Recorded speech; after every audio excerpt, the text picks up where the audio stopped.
Saya di Harni Komariah sebagai pemateri ketiga. Nah, di sini saya akan menjelaskan tentang analisis SWOT. Nah, di sini menurut Freddy Rangkuti, analisis SWOT adalah suatu identifikasi faktor strategi secara sistematis untuk merumuskan strategi. Nah, strategi adalah alat yang sangat penting untuk mencapai tujuan. Porter 1985. Nah, sedangkan berdasarkan Kamus Populer Mas'ud tahun 2000, strategi adalah siasat. Nah, berdasarkan pengertian di atas, dapat disimpulkan bahwa strategi adalah siasat atau perencanaan induk yang komprehensif dan sebagai alat yang penting menjelaskan bagaimana mencapai semua tujuan. Nah, proses pengambilan keputusan harus menganalisis faktor-faktor strategi dalam kondisi saat ini. Hal ini disebut dengan analisis situasi. Model yang paling populer disebut analisis SWOT.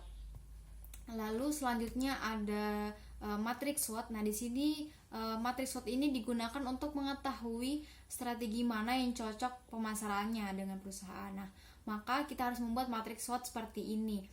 Nah, di dalam matriks SWOT ini kita harus mencari tahu kekuatan dan kelemahannya itu apa dalam kekuatan internal perusahaan. Nah, sedangkan pengaruh eksternal perusahaannya itu kita harus mencari tahu peluang eksternalnya dan ancaman eksternalnya itu apa. Nah, di dalam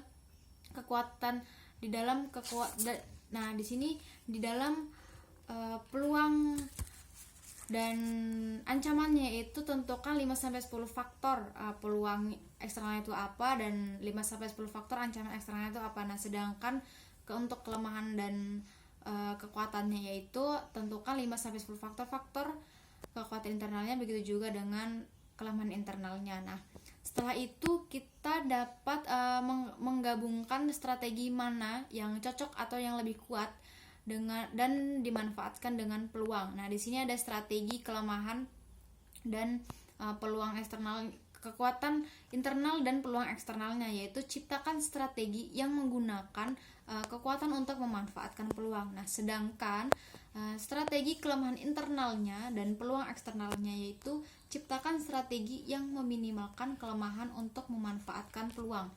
Lalu ada strategi kekuatan internal dan ancaman eksternalnya. Nah, di sini ada ciptakan strategi yang menggunakan kekuatan untuk mengatasi ancaman. Lalu strategi kelemahan internal dan ancaman eksternalnya, yaitu ciptakan strategi yang meminimalkan kelemahan dan menghindari ancamannya. Lalu yang selanjutnya ada matrik internal eksternal. Nah, alat analisis ini mempunyai dua parameter yang digunakan, yaitu kekuatan internal perusahaan atau IFE dan juga pengaruh eksternal dari perusahaan, dari lingkungan perusahaan, I atau EFE. Nah, matriks ini akan memberikan informasi tentang posisi perusahaan tersebut. Lalu di sini ada tabel internal eksternal matriks. Nah, tabel ini digunakan untuk menganalisis sebuah perusahaan tersebut berada di posisi mana. Nah, untuk menentukannya itu ada di analisis SWOT tadi. Nah, di sini ada total faktor strategi internal yaitu kuat, rata-rata dan lemah. Nah, sedangkan bagian kiri ini ada total faktor strategi eksternalnya. Nah, tinggi, menengah dan rendah. Nah, jika perusahaan tersebut berada di posisi pertama yaitu strategi internalnya kuat dan eksternalnya itu tinggi. Nah, berarti strateginya yaitu tumbuh dan bina.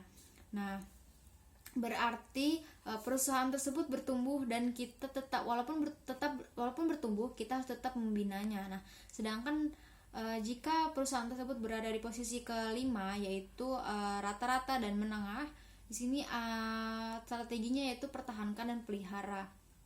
Nah, strategi ini nggak buruk dan juga nggak bagus juga, namun tetap harus dipertahankan dan dipelihara dengan mencoba membuka peluang lainnya. Nah, sedangkan jika posisi perusahaan tersebut berada di posisi 9 yaitu strategi internalnya lemah dan eksternalnya itu rendah, ada strategi panen dan investasi. Nah, strategi panen ini dilakukan untuk secara bertahap mengurangi produk atau biaya bisnis ketika mencoba untuk mempertahankan perusahaan. Nah, sedangkan divestasi ini dilakukan untuk pengurangan beberapa jenis aset dalam bentuk keuangan atau barang.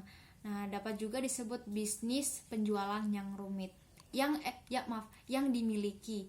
Nah, lalu selanjutnya ada hubungkan permasalahan dengan teori. Nah, dalam menghubungkan permasalahan dan teori di sini kami menggunakan kerangka konsepsional. Nah, di sini kami menganalisis lingkungan internal dan juga menganalisis lingkungan eksternalnya. Nah, setelah kita mengetahui lingkungan eksternal dan internalnya, nah kita menganalisis menggunakan analisis SWOT, yaitu untuk mengetahui kekuatannya gimana, kelemahannya apa, dan peluang ancamannya itu pun gimana dan apa. Nah, setelah kita melakukan analisis SWOT dan kita mengetahuinya, nah kita dapat sehingga kita dapat merumuskan strategi pemasarannya. Oke, sekian presentasi dari saya. Selanjutnya akan disampaikan oleh Saudari Hesti Oktaviani.